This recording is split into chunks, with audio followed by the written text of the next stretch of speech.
All right, so tonight we have two esteemed people from the world of writing whiskey. We are joined by Davin de Kergommeaux, who is a drinks writer, a public speaker, as well as a spirits judge, and is recognized as a world expert in Canadian whiskey. He's traveled to 4 different continents to visit various spirit producers and distilleries, and he makes presentations all about Canadian spirits. In 2016, in the Globe and Mail, they named Davin one of the 50 most influential Canadians in the world of food and drink. And then in 2018, the New York Times said that his significance, the revival of Canadian whiskey, could not be overstated. So Davin, welcome. Thanks and very much, his partner in crime on the book that we're going to hear about tonight, Blair Phillips, is a lifestyle and spirits writer specializing in Canada's growing landscape of spirits and distilleries. He is the Canadian contributing editor for Whisky Magazine and writes for the popular Distiller app, which I'm sure many of us have used over the years. He has also contributed features for drinkingmadeeasy.com during the TV series 3-season run, and he judges several spirits competitions, including the World Whisky Awards and the Canadian Whisky Awards. So Blair, awesome to have you here as well. Thank you. So here's kind of how the flow of tonight's going to go. For everybody who's participating tonight, I hope that you've all got a copy of this at the ready. This is kind of what we're all here to talk about tonight. And it's wonderful to have the two authors here. We're also going to be enjoying kind of a trip across the country as Blair and Davin talk about how they kind of crafted this book and the very envious trek that they took across all these distilleries.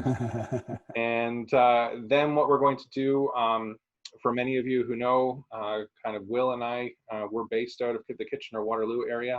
So when Davin and I started talking about this event, we really wanted to say, okay, what distillery can we profile? And we had actually done a distillery tour of Junction 56 prior to COVID. So we've decided that we're going to, for anybody who has a bottle of the Canadian whiskey variety from Junction 56, we're going to have a live tasting with both Davin and Blair for that. Definitely, if you're like anybody who has a good collection of Canadian whiskey, by all means, if you have questions, put them into the chat tonight. I will be monitoring the chat throughout. And then after the fact, if you do have any general questions for the guys, they've agreed to a relative free-for-all as we get going through this. So at that point, I'm going to stop talking, much to your elation, I'm sure. And welcome again, Davin and Blair. Take us through Canada. Thank you very much. Thank you very much, Brendan and Will. I see the whole team here from Whisky Quarterly Ontario. Well, we're really delighted to be here to talk about our new book, The Definitive Guide to Canadian Distilleries. I think now that bookstores are opening up, people can get them on, you can go to their local bookstore, Indigo or whatever, or the Independents, or it's available on Amazon or any of the online sellers, Indigo or Barnes and Noble, whatever.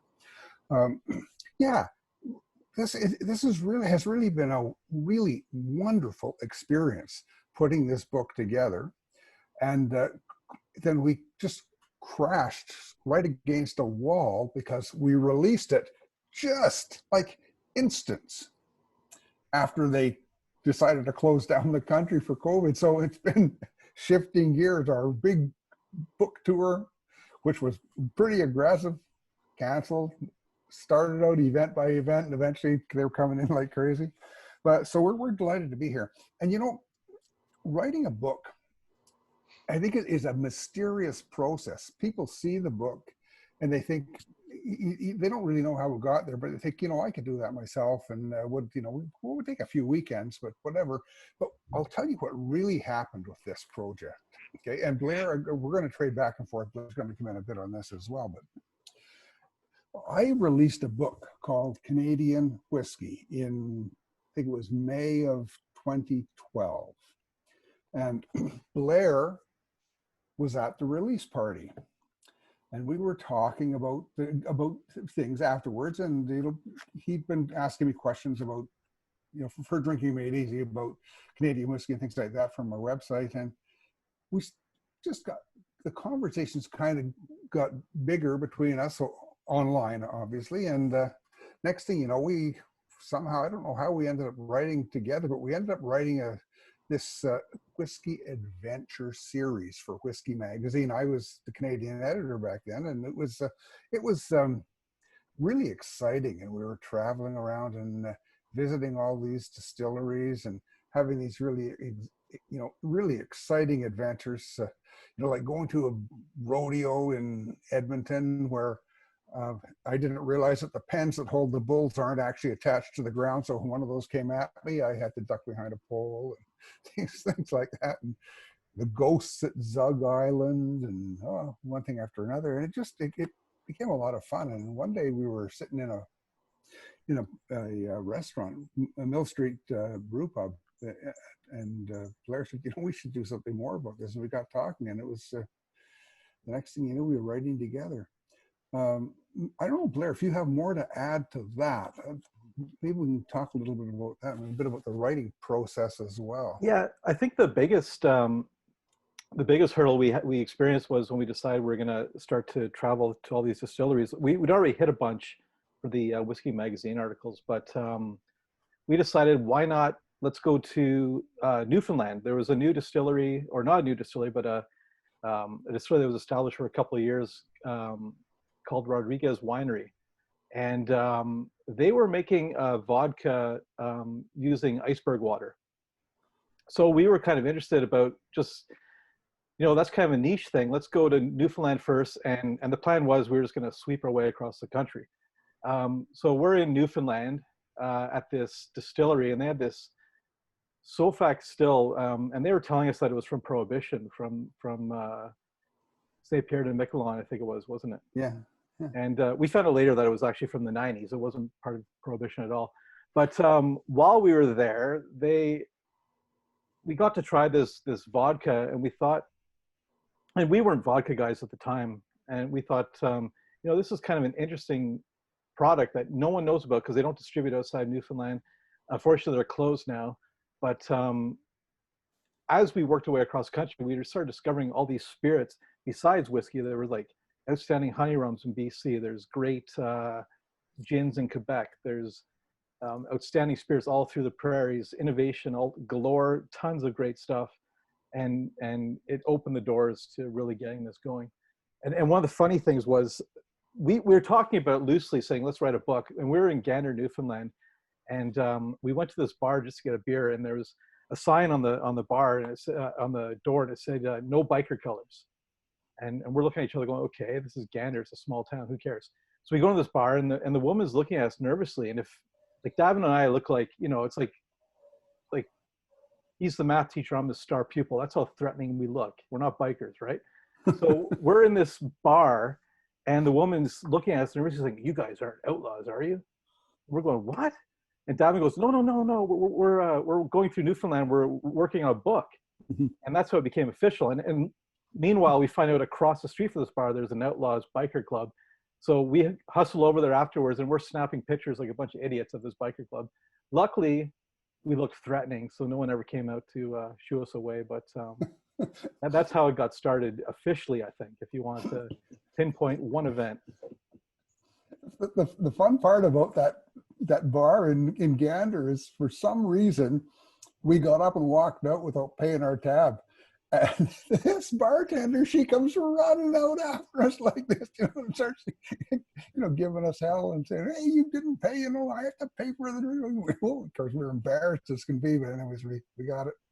But when we started out working on this book, there were about 130 distilleries in Canada, and we put together a plan based on 130, and we did a timeline based on about 130 as well. And by the time we were finished, I think we cut it off at something like 257. But man, each day our legs were going just a little bit faster and a little bit faster. So we had to split up.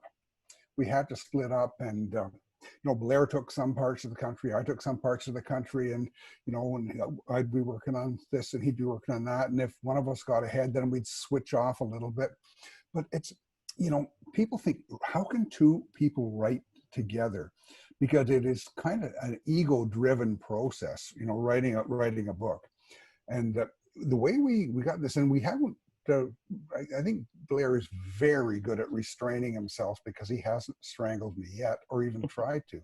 But what we do is we each write our own little piece, our own distillery profile. And you can see those. I think we have profiles, 150, 300, and 450 word profiles. And then we send them. So Blair sends his to me and I send mine to Blair. And he puts it on track changes and goes through, comes back to me all red.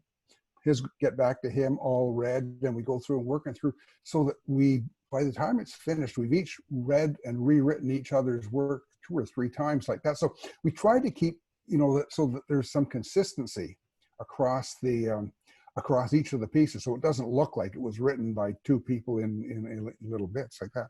It was really kind of fun, and I know I've had some pretty good editors in my life, and so I don't take offense at being edited. I look at it as a learning opportunity. And Blair, I guess, we're writing for television. He got the same thing. Learned, you know, it's got to be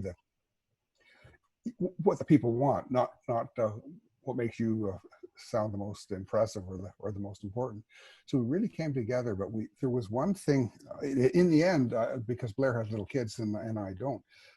I was doing a lot more distant travel, you know, BC and things like that. So he said, like, I can't do all this travel and do all this tasting things. So in the end, Blair ended up writing all of the tasting notes for the book. And then, of course, I edited them like crazy. And then he came back and re-edited what I did and got them together. So that's kind of the way we divided it up. And it's really quite a miracle that we know we've got along so well together. At one point, when my frustration at working as a Canadian editor for Whisky magazine reached a boiling point, I asked Blair if he could you just take this other, I want to quit, but I don't want the wrong person to take over for me. So he's the Canadian editor now. And it's funny because we got a new editor in chief, and I was talking to him and said, you know, things have been going a little bit better. I never would have resigned. I think he thought I was trying to get my old job back, but the truth of the matter is Blair has really taken Whisky magazine to the next level in Canada. It wouldn't be as good as it is if we hadn't kind of, you know, changed people who were running the Canadian section of that. And so thanks for that, Blair, by the way. Oh, you're anyway. And can I ask a question of both of you, actually? Like, obviously, sure. You know, the bios that kind of we started with talk about your many achievements and your influence within the spirit world. But what was it that actually drew both of you to spirits to begin with? Like, how did you both get introduced into this world? I can go first if you want. Sure. Yeah, please do. Yeah, no, when I was writing for Drinking Made Easy, I was doing a lot of Canadian beer stuff. And there was a distillery that opened up in the Finger Lakes region called Finger Lakes Distilling. They wanted me to go there and cover this maple spirit they put out. So I did that. And that was kind of when I got hooked into distilling. I was blown away by it. And from there, I wrote a lot about 40 Creek because they were one of the only distilleries that were very open at the time to talking to people. John Hall became a good friend. Then Davin's book came out. I bought that, read to cover. And that's when I started using him as the expert, the sort of the residential expert for Drinking Made Easy, where when I reviewed Canadian whiskeys, I'd bring him in to get some good quotes. But it snowballed out of that. It was out of frustration because I had a hard time getting stuff published. And then this Drinking Made Easy thing landed in my lap and I just went for it. Yeah, well, I've always consumed about 1 case of beer a year and 1 bottle of Johnny Walker Red. And that's pretty well been my drinking for a couple of decades. But I remember having a chat with my doctor and he said, you know, if you drink a little bit, just a little bit every day, or, you know, 5 days a week or something like that, it's really good for your cardiovascular health. He said, you know, don't drink too much. But I think he knew me well enough by then to know I didn't have an addictive personality, so I wasn't going to go nuts. And I started drinking, and I said, I don't like wine, but I love wine now, by the way. And he said, well, you don't have to drink red wine. You know, it's the alcohol. It's not actually any antioxidant or anything like that. So I started drinking a little bit of whiskey, and I connected with this guy in Amsterdam who was writing it. He was the only person, I think, on the web then who had any kind of success with a whiskey website. It was called Malt Madness, Johannes van den Heuvel. And we became friends, and I was doing a lot of traveling back then, and I was in Amsterdam, you know, 3 or 4 times a year, and we started talking, and he said, well, I want to start this group called the Malt Maniacs. So, you know, I worked with him on that, and pretty soon we had people in Australia and India and France, Taiwan, all around the world, people who were part of this Malt Maniacs group, and we became really, you know, really successful. And we decided to go to Scotland one time and walked into Glengoyne Distillery, and they gave us like the royal welcome, and they had this little brochure by the cash, and by golly, we opened it up, and then he had extracts from our website and our notes and our names, and it was like, holy cow, we're really having much more influence than we thought.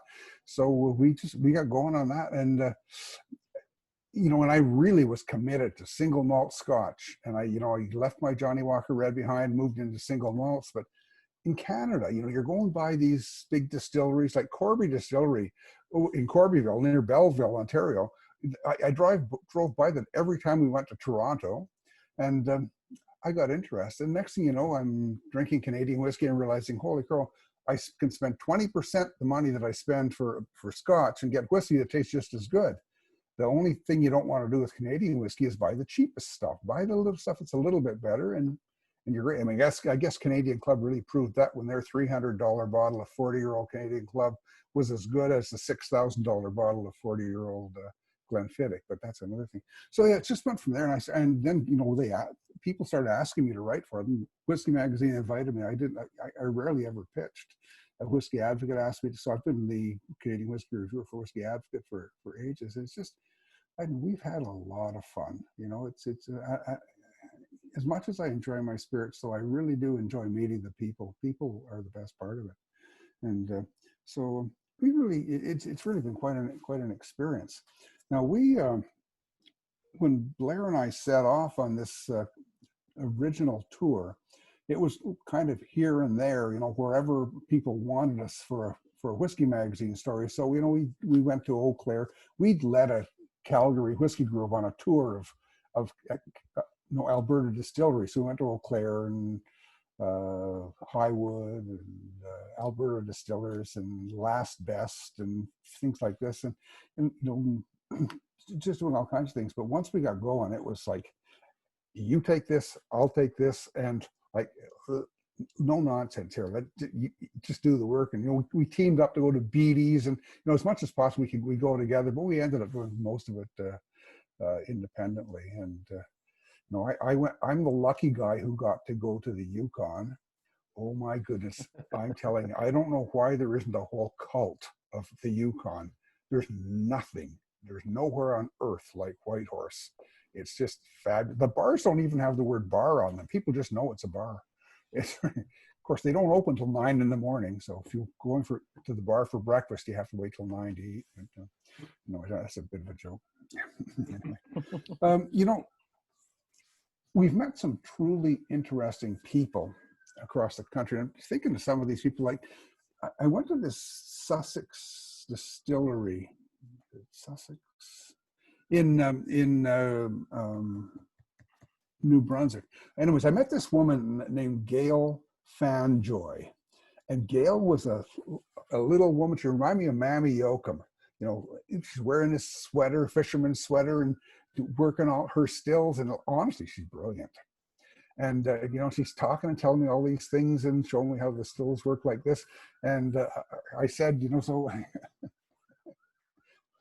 so you run the place? She said, yeah, I'm the mistress distiller. She said, if they can have master distillers, they can have mistress distillers. I'm the mistress distiller. So since I thought that that was a really cool term, and I watched her. They lived in a place where they used to make golden ginger ale, which is a sweet ginger ale, and now they've brought this.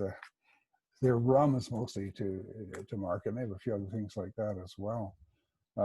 But one of the things that really fascinated me, really, Blair and I have been saying for a long time, and Blair has written a lot about food, and we talk a lot about how people just don't have a clue how totally amazing the culinary culture is in Quebec. And this is something we really got to discover. And Blair had the pleasure of doing most of that. You've got to tell us about some of these gins, Blair. Some of these mushroom gin and blueberry gin and all this stuff. Yeah, Quebec. So when you see their gins, you automatically think this is all a bunch of novelty products. Like there's Distillery Subservif, I think it's called, makes one with parsnips. Oh yeah. Saint Laurent Distillery makes one with seaweed, which now is a bit more common. There's 4 distilleries. Like you have Sheringham, Still Fired. What's the other? Newfoundland Distillery making a seaweed gin. But back when they started making it, it was kind of a novelty. You have a mushroom gin on Gaspé by O'Dwyer Distillery. Circa Distilleries makes a gin with boreal forest botanicals, and this tastes like they took the whole entire boreal forest and drove it through a power juicer. It's like that flavorful. But when you taste them, they're not a novelty. That's the great thing about it. You realize that these guys are taking ingredients that are made close by and incorporating them with traditional gin ingredients like juniper and coriander and stuff like that. Like you look at the mushroom gin at O'Dwyer and you're going to think this is going to be disgusting, like mushrooms and gin, but they found a way of just teasing those earthy notes into the gin to sort of bring out all the other flavors. It really pops. And same with the parsnip gin. You think, okay, that's going to taste like grandma's Sunday boiled dinner kind of thing, but they actually, it brings in this slight sweetness that you sometimes get with licorice in a gin, but it has a bit more of a vegetable character to it. Yeah, they're just nailing it. Like there's Davin, about 35 distilleries now, and each one is sort of embraced gin and doing sort of something that's very, I hate to say the word unique, but it is. It's really unique to the distillery, and they're kind of building a Quebec, I always want to say like a terroir style. Well, that's the word that I was wondering. You think that's terroir? Because to me, that's the taste of Quebec. It is the taste of Quebec for sure. I'm not sure you could do that anywhere else, because like they really, harvest these things with their own hands. If their own place, not Circa. Circa has somebody who does it for them, but most places they harvest them with their own hands, and so you're getting stuff that's growing almost within eyesight of the distillery, being made into these fabulous gins. I know this is a whiskey group, and there's some wonderful whiskeys, really wonderful whiskeys in Canada as well. But it just struck me. I want to get back out to Quebec and really do it top to bottom, because that's a place. And one of the neat things, Blair's friend is a map maker, or he's a designer, and I think it was his prof in school maybe, and he's done maps for the book. So wherever you want to go, we have maps of each region, with where all the distilleries are and things like that, so you can trace out routes. And I think what's her name? Teresa Smith did that in Alberta just last week. Took our map and then laid out her route over top of it. But Quebec, we got to get back to Quebec and see some stuff. Yeah, in Quebec, the distilleries are still too young to have whiskey yet, and you're going to see whiskey coming out of these distilleries probably. There's a couple now, and there's going to be a lot more next year, and then as it goes on, you're going to see a lot of whiskey. But they really treat their spirit making like a chef would, where they're looking to delicately blend ingredients like a baker would, and just get the perfect combination. So I can't wait to see how they work with wood when that time comes. Yeah. Who's your friend in Newfoundland, the chef? That would be Newfoundland Distilling Company, making gunpowder gin and stuff like that. They make a gunpowder rum. Okay. They make a seaweed gin and a cloudberry gin. And yeah, Peter and his partner, who's a cordon bleu chef from Ottawa, he was cooking for prime ministers, royalty, celebrities, that kind of thing. And he went back to Newfoundland and met up with Peter, and they decided to open a distillery. And their intention was to make a whiskey using bear, I think it's called beer barley or something. Beer. Oh yeah. Yeah. It was a barley that apparently the Vikings brought it over. So they wanted to make this quintessential Newfoundland whiskey, but the problem is that it's extremely expensive and not a lot of people make it. So they are laying down whiskey that's made with traditional, like regular everyday barley. All right, so I've got 2 more questions to pepper you guys with. Sure. Obviously, crossing coast to coast, you know, even if you had to divide and conquer, unfortunately, you couldn't experience them all together. You know, province to province, territory to territory, was there ever something that jumped out wholeheartedly as something that just blew you away? Are there certain distilleries that stick out in your mind as real distinctive additions to the distillery scene within their respective territory or province? It's a long list. Yeah. There are a few. I'm going to ask Blair to talk about one thing, but let me say that 2 brewers, Yukon brewers in Whitehorse, they are really, really making fabulous whiskey. It's single malt whiskey, and it's not Scotch. And the Scots wish it was. This stuff is fabulous. You know what they did? It's a big brewery, and they were making whiskey, but they were putting it in barrels, but they were never getting around to bottling until it was 6 or 7 years old. They first tasted it and said, "Hey, this stuff's ready to bottle." And their warehouse is right in the brewery distillery, so even though it gets cold outside, it continues to age all year round, and they're making fabulous stuff. I think that Shelter Point on Vancouver Island, they make wonderful whiskey. They make both malt whiskey and unmalted whiskey. They've just got a new malted wheat whiskey out right now, but their whiskey is like really quite advanced, and it's really very good. Again, it's a single malt style, which I think is really something. Go to Central City Brewing and get some of the whiskeys they've made using beer malts, like their chocolate malt. Ooh, just fabulous stuff. Some of these whiskeys blow my mind. And I'm talking about all British Columbia distilleries now, mainly because they've been going for long enough that they've got some good stuff in there. But one of the distilleries in Ontario that I really, really love is Stillwater's. And they make this stock and barrel rye. And their rye, it opens a whole new vista of rye whiskey flavors. And I think this is something that we're really starting to see with the small distillers in Canada and some of the European distillers as well, is that what we have always thought that rye tasted like, vanilla, lots of spices, that's only one little aspect of rye. You can make whiskeys that taste like, like citrus notes, lemons, things like that. You make some really soft ones, beautiful ones. So those are things that I'm learning. And I think that our small distillers in Canada, Dillon's another one, bringing out some of these lemony notes.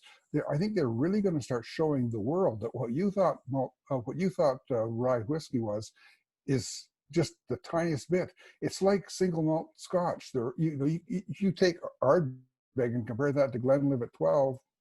They're like night and day. You wouldn't even recognize them as the same subject. But the thing that I was going to ask Blair about, because this is mind-blowing to me, is in Quebec, they have developed a spirit that is, it's got a geographic designation. This is a spirit that you can only make in Quebec. And it is, honestly, I've gone through 2.5 bottles of that stuff while we were writing the book. It's spectacular. Blair, you go on with that. Well, like every spirit in the world, they all start with a need to process excess waste. So if you think of like eau de vies that are processed with fruit that falls from the tree that you can't sell to a grocery store, that kind of thing, or grappas made with pumice from grapes. They're left over from the wine industry, and they're all have their roots in that, and they're distilled in these great spirits. In Quebec, there's sort of a similar thing with maple syrup. What happens is that when the trees are starting to bud, the syrup gets almost like a bitter chocolate note to it, and you can't boil it down into the 66% sugar to make maple syrup. You can, but it's not the refined stuff that people will buy. So it gets shipped off to this government warehouse where they buy it all in stock, and then they'll sell it off to food companies that make candy and cookies, that kind of thing.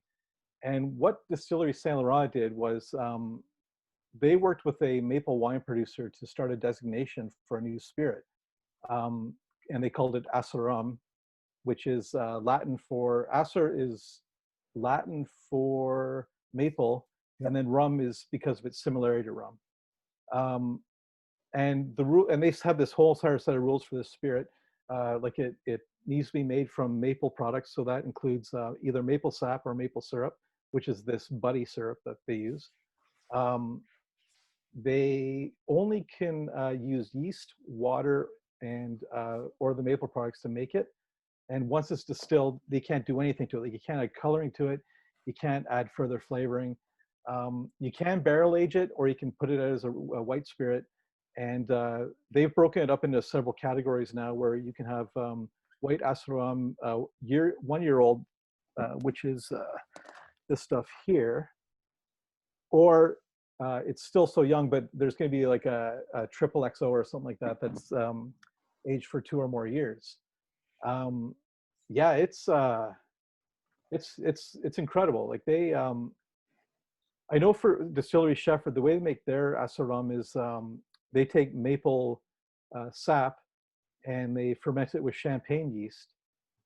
Distillery Saint Laurent takes actual maple syrup from this warehouse, and they ferment it with a rum yeast.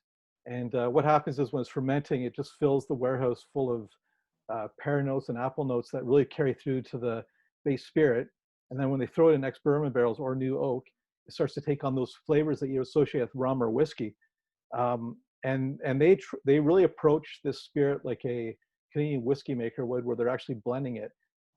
So for the first release, they took a couple new oak casks, a bunch of used ex-bourbon casks, blended it into this spirit, and it is, man, I really, really, really hope they can produce a lot of it, so that we get to see it across Canada, because it's like nothing I've seen before. It's kind of interesting. When I was writing my Canadian whiskey book, I drank 4 bottles of Rittenhouse 100 American Rye. That would seem to be, I seem every night I seem to be drinking Rittenhouse and writing.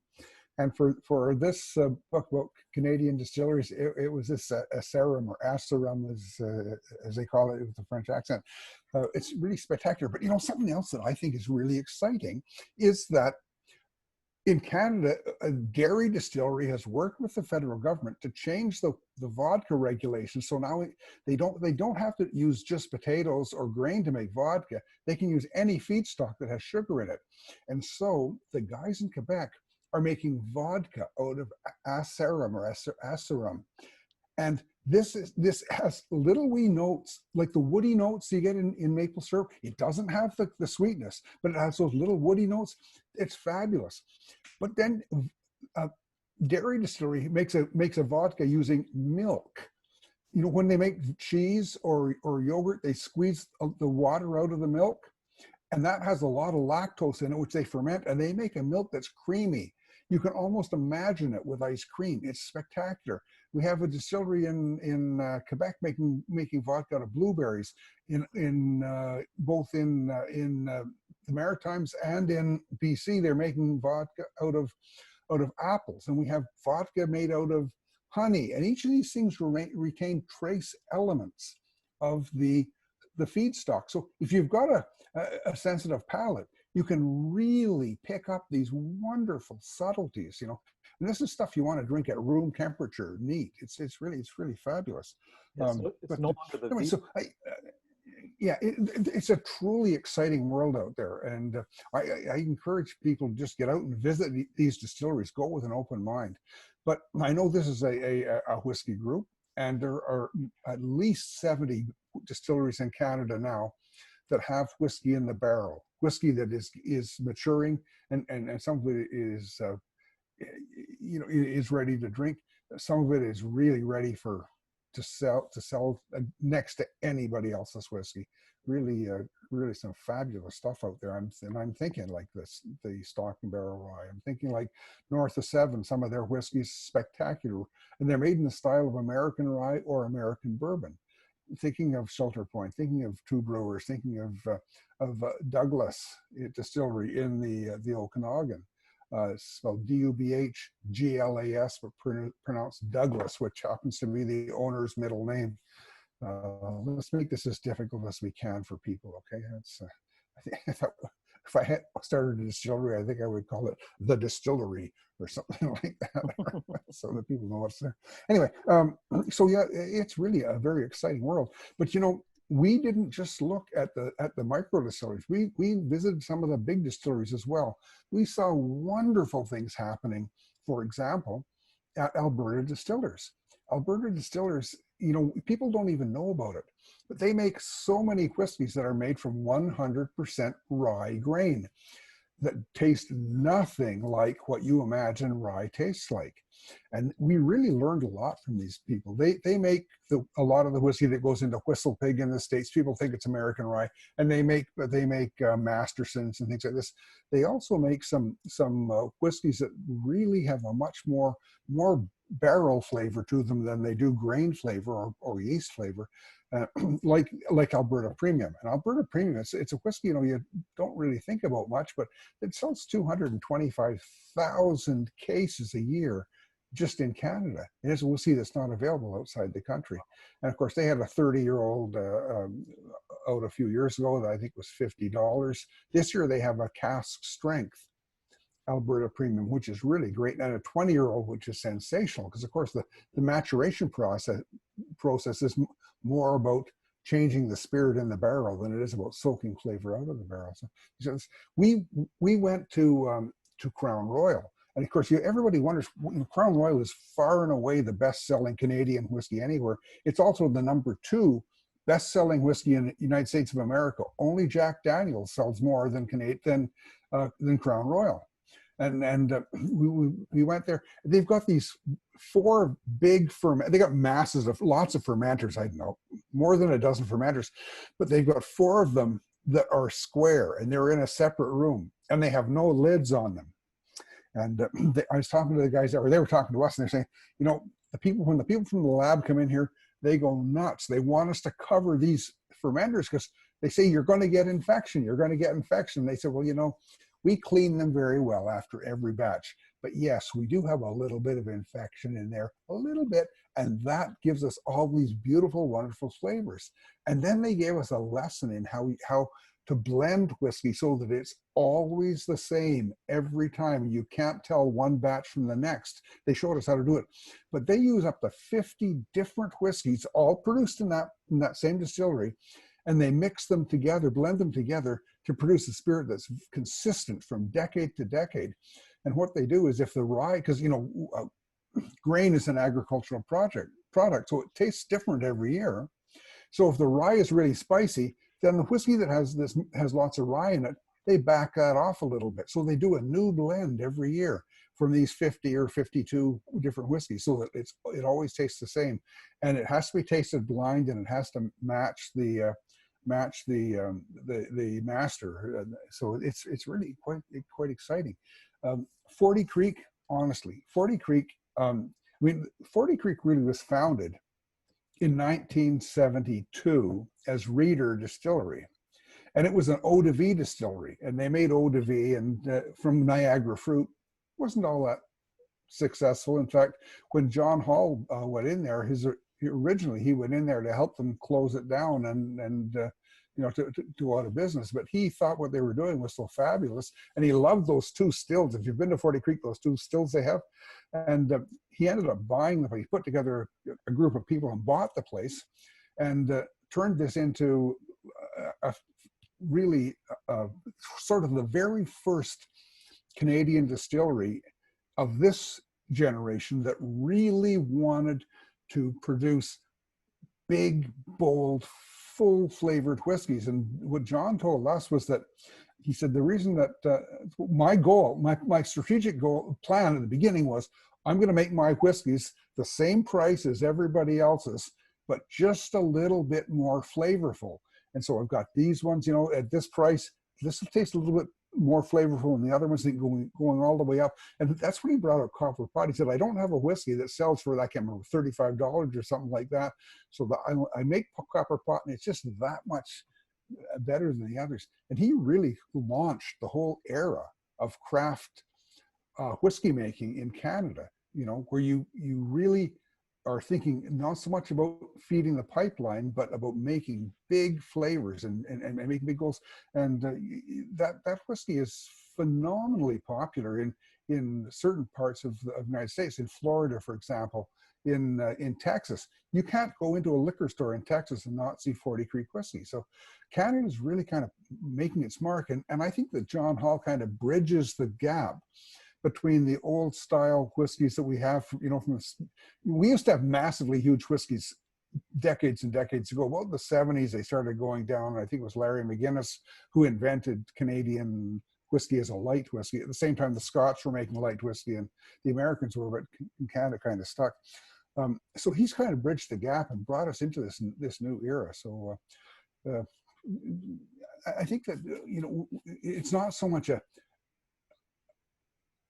there's a continuum of whiskey evolution, and that was kind of like a big bang when he bought 40 Creek and said, I'm going to make this into something that nobody else has ever done before, and opened the door for the craft distilleries. Now, I'm just wondering, we haven't talked much about some of the other places, like this Jason Krang guy in Winnipeg, who his distillery is all about flavor. And Jason, my goodness, I would love to be able to taste the way he does, because he's an insane guy. He was going to university, and he said he couldn't afford to drink as much as he was drinking. So he decided to start making his own beer and things like this. And he started getting into it. And he then said, you know, I could do this for a living. I could make money doing this. And so he goes to China. He's got some master in China who's teaching him about brewing and distilling and things like that. And he comes back to Winnipeg, sets up this little brewery, and it's just a fabulous thing. And the guy, he's like a spider monkey, crawling over all the stuff and showing you the things and pouring it. And then he mixes you a drink. And it is so spectacularly flavorful. And it's a lot like the way that that Blair described to me the Junction 56 whiskey that we're going to talk about today, where it's beautifully synthesized so that it has, you know, a completely integrated flavors, and it's really amazing. We've got people like this all over Canada. And I really encourage people to just get out there, go to your local distillery with an open mind, listen to what they're doing, because this is people's creative processes in their brains, and they're taking this out. They're using these creative processes to make things not the way someone has shown them how to do it, but they say, what if we were to distill gin and include mushrooms in it? What would happen if we tried to ferment maple syrup, you know? And what would happen, like Shelter Point said, what would happen if we malted corn? Or what about Last Straw? What would happen if Last Straw in Ontario, if we malted corn? Or Shelter Point does the wheat, they do corn. And then in the Yukon, they're making single malt whiskey using malted rye, malted wheat, malted barley, mostly malted barley, and then they're blending those together. So, I mean, it's just, it opens your mind so much to what is out there in the world of flavor. And I mean, and this is the big thing about whiskey, you know, it's the flavor, it's the new stuff, it's tasting things. And we're so lucky in Canada. We've got like 250 distilleries now. each run by a creative genius of one sort or another. Am I getting too excited here, Blair? Yeah, well, that's the good thing, though, that you look at the prairies and what they're doing with the grains that are growing right up to the doorstep. Oh, And yeah. some of the whiskeys that I've really enjoyed that are not available yet is like Black Fox Farms has a Triticale whiskey that they've aged in new oak. And I don't think they're planning on releasing it as this whiskey by itself, but they're planning on blending it with some wheat whiskey they have aging and stuff like that. And Last Straw, their wheat whiskey is fantastic. Not Last Straw, sorry, Last Mountain. Last Mountain. Oh, Last Mountain in Manitoba. Yeah, I mean, in no, Saskatchewan. In yeah. Saskatchewan. They make fabulous, fabulous whiskeys. And, you know, I guess they must sell it all locally because, of course, Saskatchewan is Canadian Whiskey Central.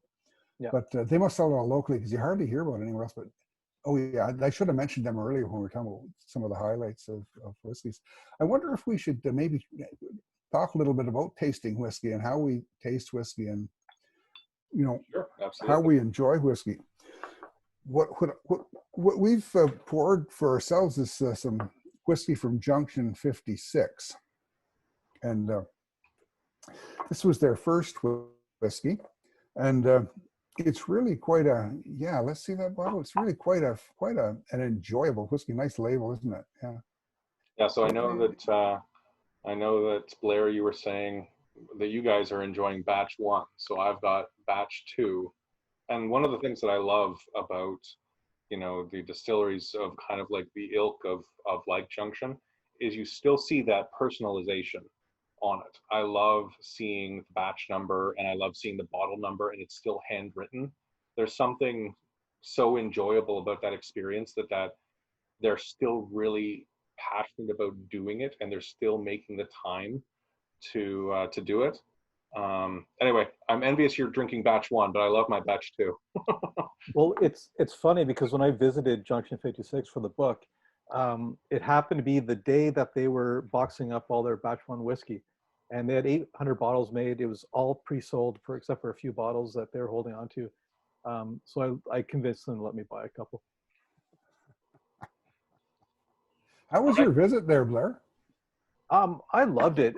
Like we're talking about Crown Royal, and the funny thing is that back in 1939, when was it King George and Queen Elizabeth were traveling across the country, and they had the 2 cases of Crown Royal on the train, the famous story.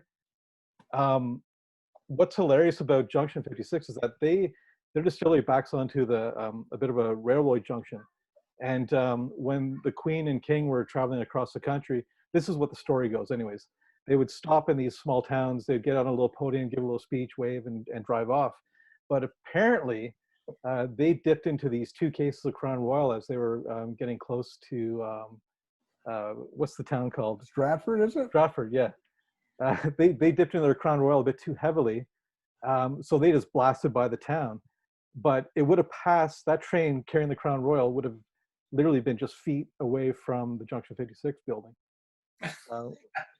So Davin and I joked about that spirit obviously got soaked in that building because Mike, the owner of Junction 56, really believes that there's something in that building that drew him to it. And I'm convinced now that it's that train passing by with probably the alcohol fumes on their breath that soaked into the building and inspired him to open a distillery at that place. But it's a nice spot. Blair, this is a 3-year-old whiskey that we're tasting. Is that right?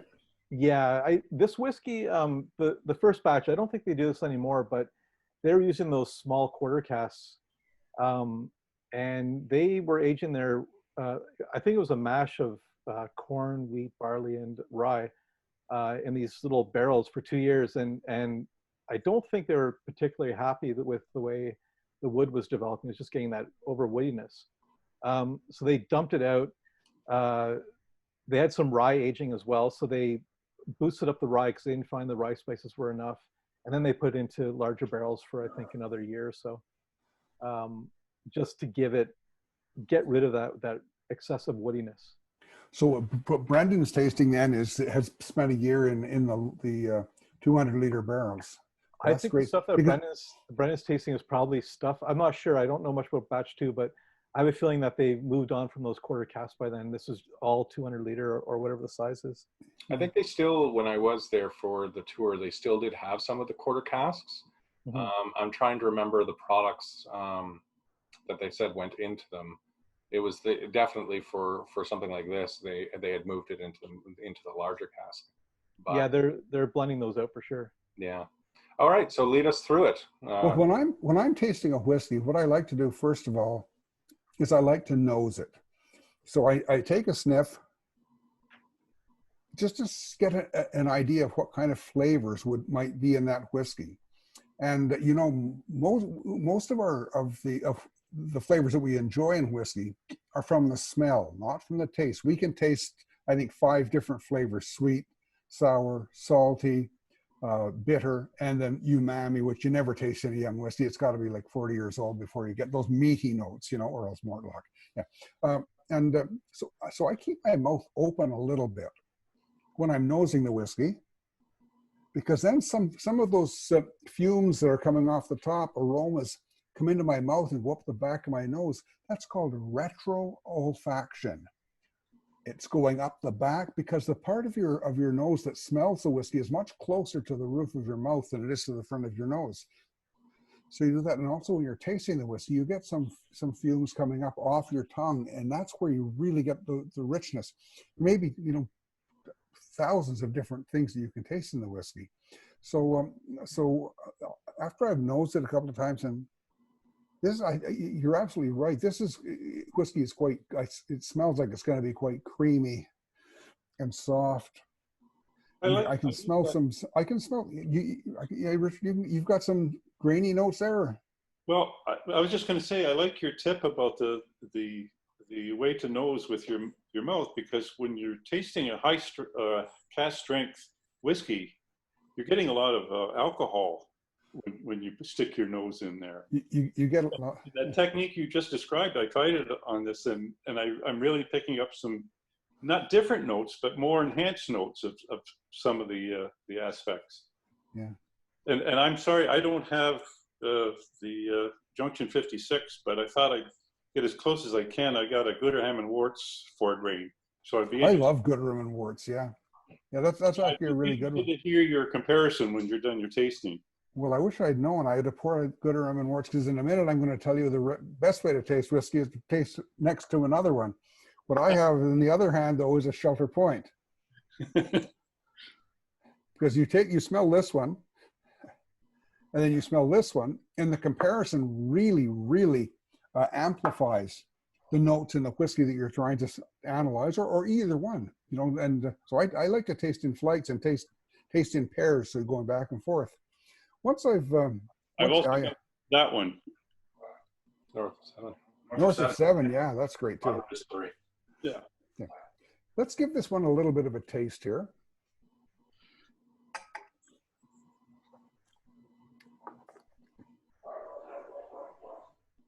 And I'm really getting some sweetness on the tip of my tongue.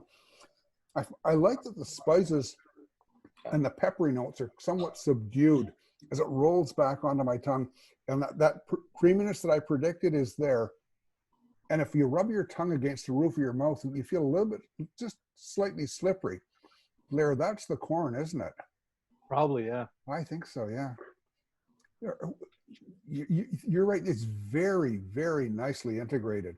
This is a whiskey, honestly, for a 3-year-old whiskey, this is great. I think as a 5-year-old whiskey, it's going to be sensational.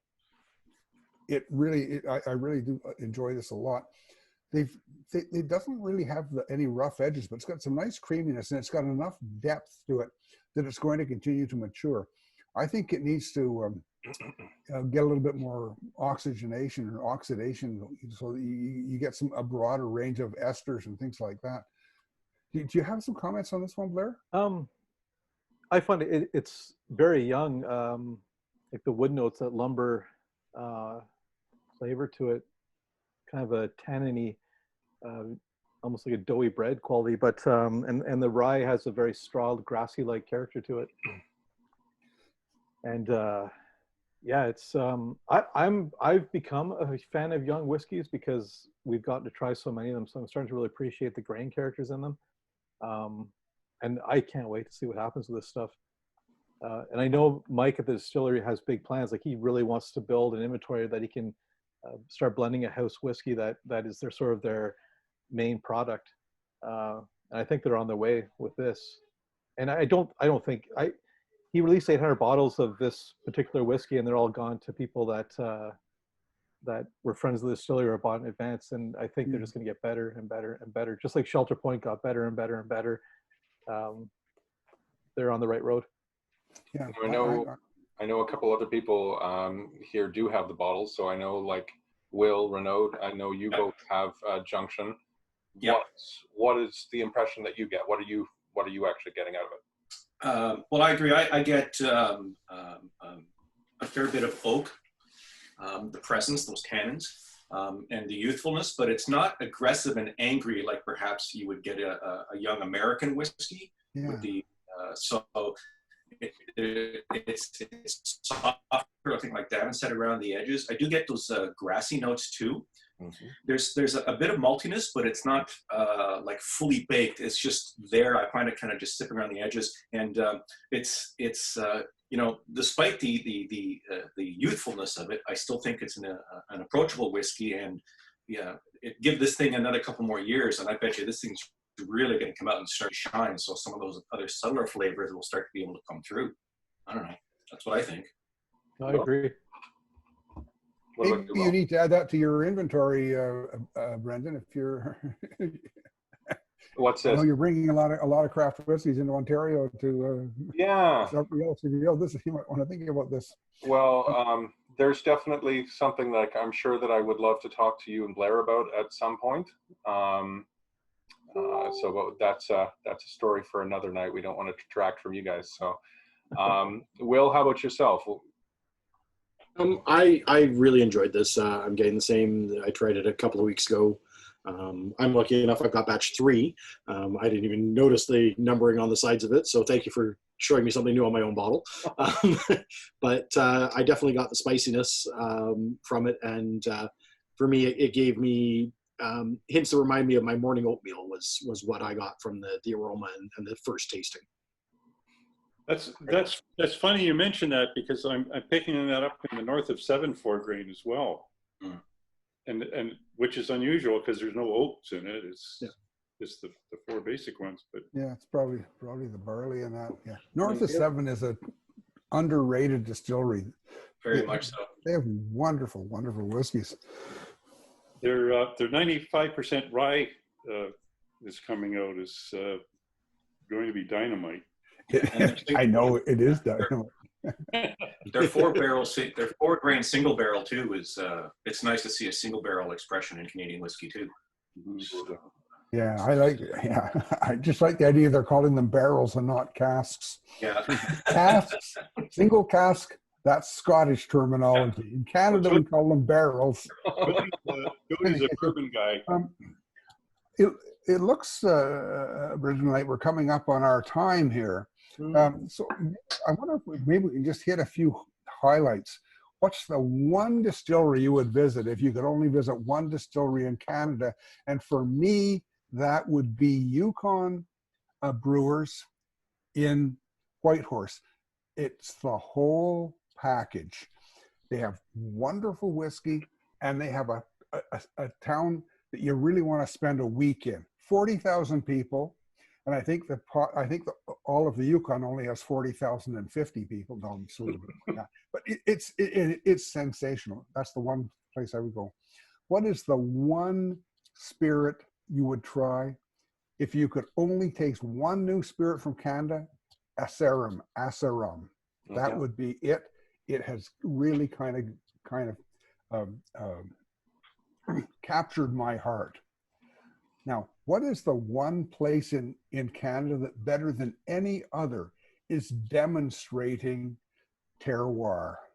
Without question, in my mind, Quebec. Quebec, they make the best bread, they make the best cheese, they make the best meats, and by golly, they really are artists when it comes to making spirits. So I think there's some really good opportunities here for people. I know we're doing armchair traveling now. You can do armchair travel with the book. You know, we got we got all those maps. We got there's a map in the front that shows all of them. You know, well, you can't see there. And when we get out there, I really encourage people to get out. Now, Blair, if you could only visit one distillery in Canada, which one would that be? Oh man, I gave you time to think about it. I know, but I didn't think you were going to come back with this question. The thing is, yeah, it would change. I would change my mind every day. The one the one I really want to get out to, I really want to get back to Newfoundland, because when the Newfoundland distillery opened, we had already been there and gone and left. And they are just two funny guys that I would love to go there. Their distillery now that they have is right up against the water. If you fall out the window, you're going to fall into the ocean. Yeah, I think that'd be the one place I would go to, just to hang out for an afternoon and just laugh my brains out with these two guys. Now, what one great new spirit did you discover in Canada? Oh, okay. I know this is a whiskey club, right? And we don't want to talk about the V word, but this vodka, it's a lobster vodka from Compass Distillery in Halifax. And I don't know if there's a style of mezcal called pechuga, I think. I don't know how, I can't speak Spanish. But what they do is they hang, after they distill the mezcal, they pass it through the still again with like cereals, grains, nuts, and all kinds of stuff, fruits. But they also hang a chicken in the still, and as it's redistilled, the vapors cook the chicken. So what the Compass Distillery did was they redid this with a vodka, but instead of hanging a chicken, they hang lobsters. So you get this, like, this vodka has this briny butteriness to it that's really tasty. Technically, in the old days, you would not be able to call this a vodka. It's way too flavorful. But under the new definition, it definitely fits in. That's the one I'm kind of hooked on right now because of that twist they did on that tradition. And who is doing something that is so uniquely Canadian? I said the terroir of Quebec. Yeah.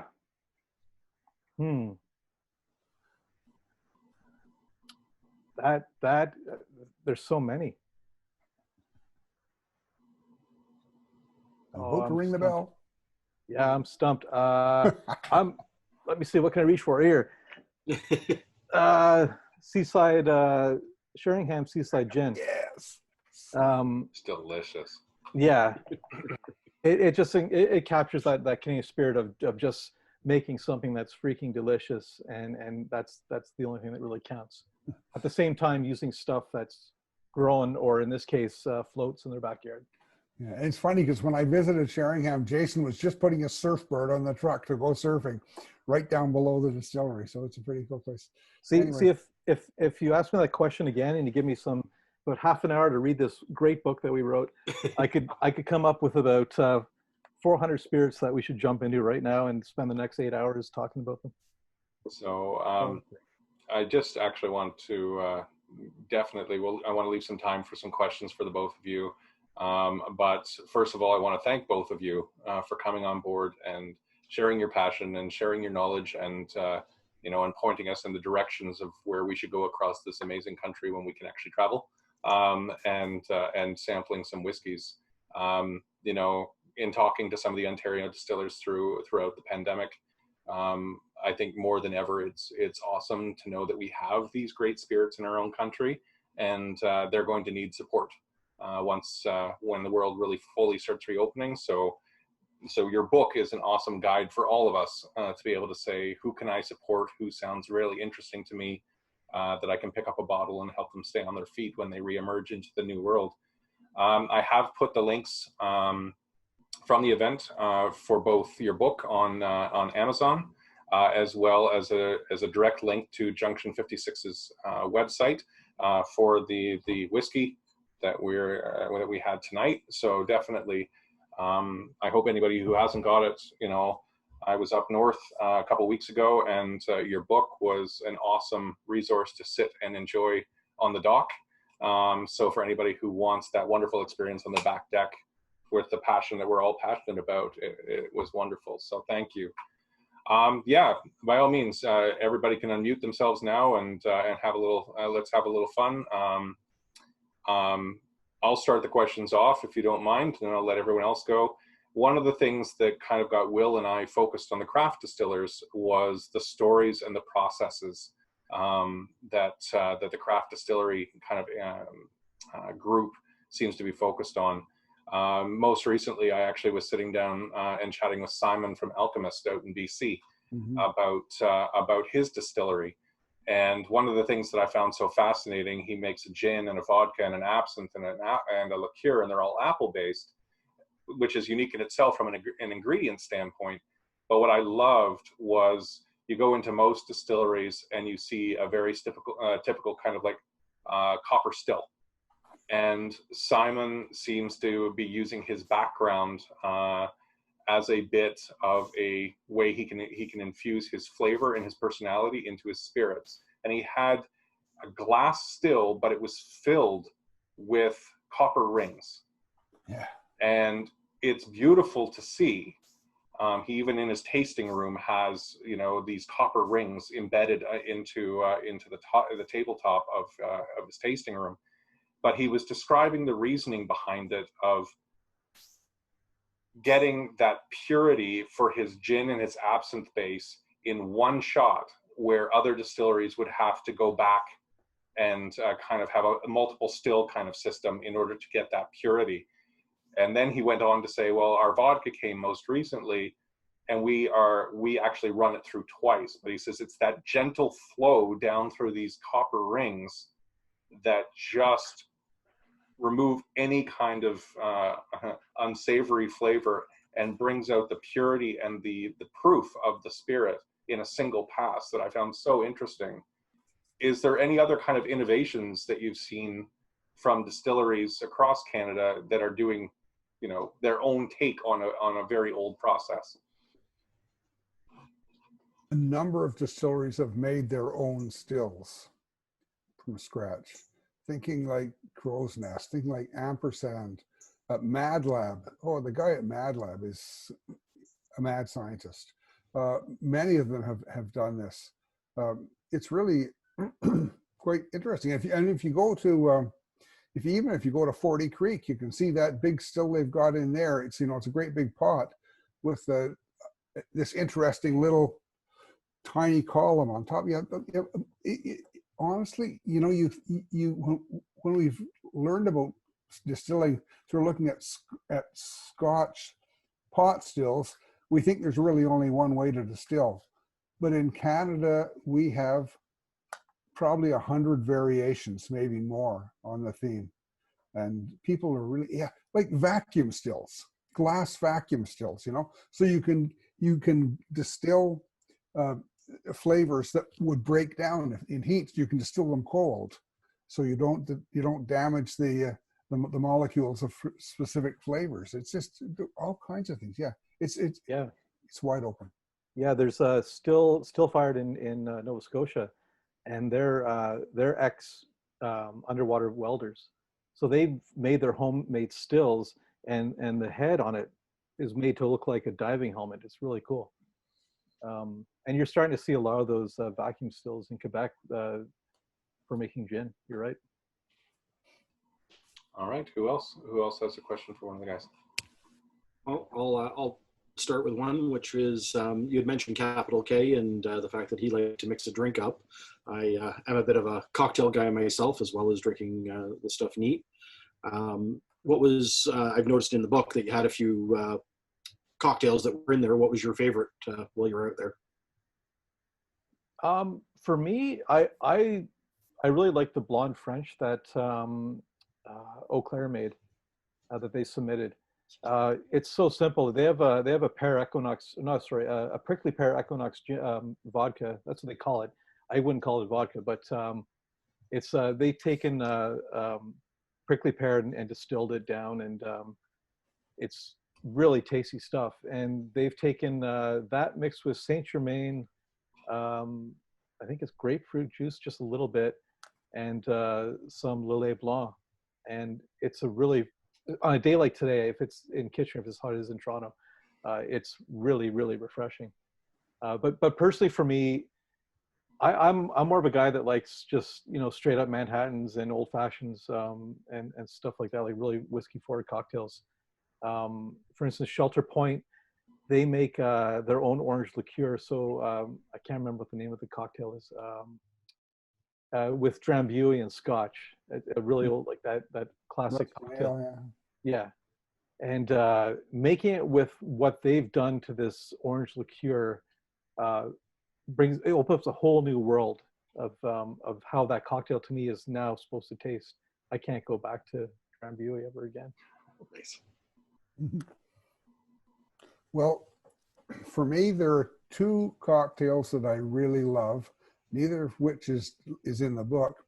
They're both made with Sheringham gin, and they're both martinis. One is made with the Kazuki gin, which is a light floral gin, which is really beautiful. The other one is made with the Seaside gin, which is, it's not briny, but it's maybe, you can tell it's made on the seaside, you know? And those gins, and it's a little bit more aggressive, again, because Jason is such an accomplished chef, he's very good at integrating those flavors. What you can do is, I would put the gin in the fridge so that it gets cold. Then I would not mix it in a shaker. I would pour the gin directly into the, you know, the triangle shaped martini glass, either one, and get your vermouth. And honestly, the way I add the vermouth, it really doesn't matter what kind of vermouth you use, because I leave the cap on. and I just hold it over there, because then I can call it a martini. Okay, so what I essentially had was a martini glass full of Sheringham gin, and it's cold as can be, and you sit there and sip it. By the way, it really helps if your martini glass comes out of the freezer. Okay, so it really does. And so so those are two that I really like. There are so many fabulous gins. The noteworthy gin I enjoy from Douglas, and a few others, but Sheringham, I think,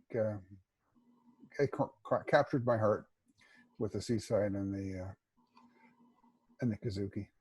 Yeah, I can't wait to get their Kazuki here.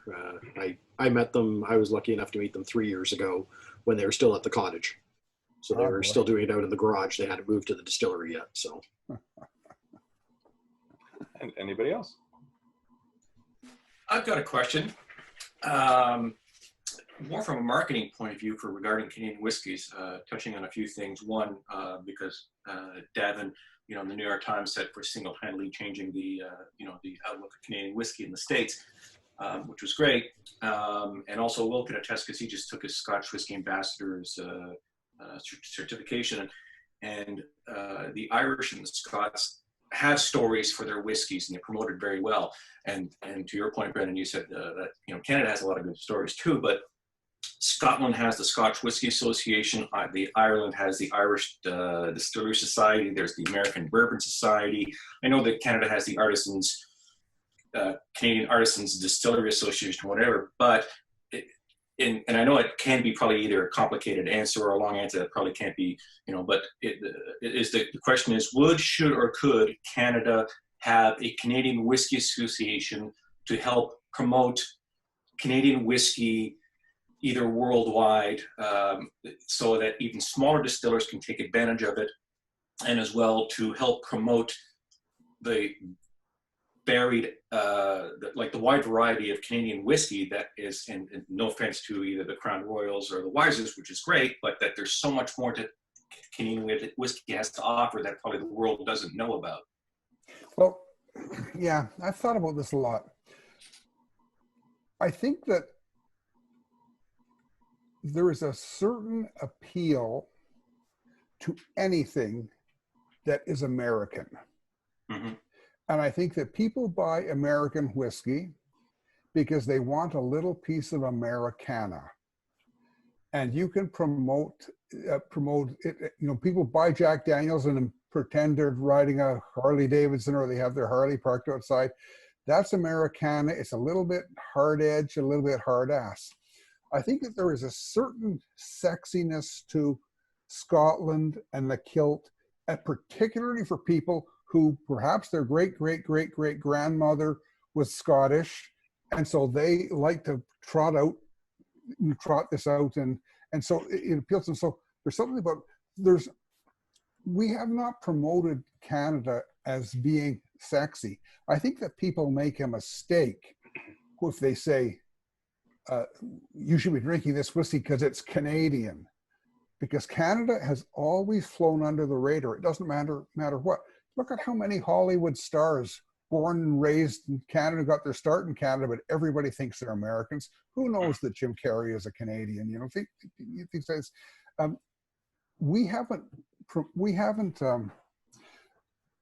promoted Canada itself as being in some way superior. We are obviously in every way, but no, I'm just joking. But no, and so I think that it's a mistake for us to go out and say, hey, we're Canadian. This is what Canadians like. You should buy it because it's Canadian. They say, oh fuck, it's Canadian. Oh, they say, oh, it's Canadian. Sorry, and it doesn't work that way. But what I think that a lot of people do not realize is that we have taken an entirely different approach, and we've been phenomenally successful because Canadian whiskey has been the best-selling whiskey style, better than Scotch, Irish, better than bourbon, better than American whiskey. It sold more than anything in the United States until 2010, since 1865 to 2010. And it wasn't because it was Canadian, it was because it addressed a need in the market and people came to love it, and that's what they wanted, and they still do. Now there's been this big buy American thing in the United States, and people have really moved towards bourbon, but it hasn't really hurt us in the States, you know? So if we're selling 17.5 million 9-liter cases, that's 17.5 times 12, 750 liter bottles, milliliter bottles, we're doing very well. We kind of dominate the American market, but people don't know this. And it's not the connoisseur market that we're dominating, but for people who drink whiskey every day, we're right up there. We're up there with Seagram 7, which sells 3 million cases. Most Canadians hardly even know about Black Velvet. It sells 2 million cases a year in the States. Crown Royal, phenomenally successful. It sells more than any bourbon. It sells more than any American whiskey, more than any Scotch, any Irish whiskey. It only Jack Daniel's sells more than Crown Royal. It's Canadian Club. Canadian Club is like, I don't know, the third or fourth best-selling whiskey in the States. People up here don't know that. We think of Canadian Club, we think of the 1858. They've got lots of really great whiskeys. So it's phenomenal. And a lot of the whiskeys that are big in Canada, they don't even know about in the States. And America is the market. 70% of all Canadian whiskey that's sold down there, yeah, in the world is sold in America. So I'm not sure that we need an association to get out there and promote our whiskey as being Canadian, to get people to come to Canada. I think it's very, very helpful, though. Some of these artisanal distillery associations, distillers associations, the provincial associations, I think it's very helpful because we have some world-class whiskey coming out of our small distilleries in Canada. And when people find out about it, I mean, we could do what Amrit did, we could be everywhere. Or what Kavalan did. We could be everywhere, although we don't produce as much as Kavalan. But if you go to Amrit, I've been to Amrit in Bangalore, and I mean, it's essentially a Canadian craft distillery. It's the same kind of thing. It's just they've been going for longer, and they've got a better climate for maturing whiskey. So, association, I'm not sure that that's what we need. I don't have them checked, but. We've got time for probably about 1 or 2 more questions. Anybody else? Quiet group. All right. We will let you gents off a touch early then. But Davin and Blair, thank you so much for joining us tonight. It was, you know, Davin, I look back to kind of like the earliest memory I have of you is actually one of the gentlemen who helped us kind of kick off Whisky Quarterly was Chris Shoemaker. He always spoke so highly of you. And I was down at one of the whiskey weekends at 40 Creek, and if their engraving machine hadn't kept me in line for an hour and a half, I would have been over to come and chat. So it's been wonderful to get to know you over the last number of virtual events that we've been doing. And Blair, I'm just so glad that you were able to join us tonight. So thank you very much. It's been great hearing from both of you. So once again, please support these guys. You know, a lot of us, you know, for anybody who's been joining our Sit, Sip, and Share events over the last, would be what, 17 weeks we've been running them. You know, we've talked a lot about how industries have been affected throughout the pandemic.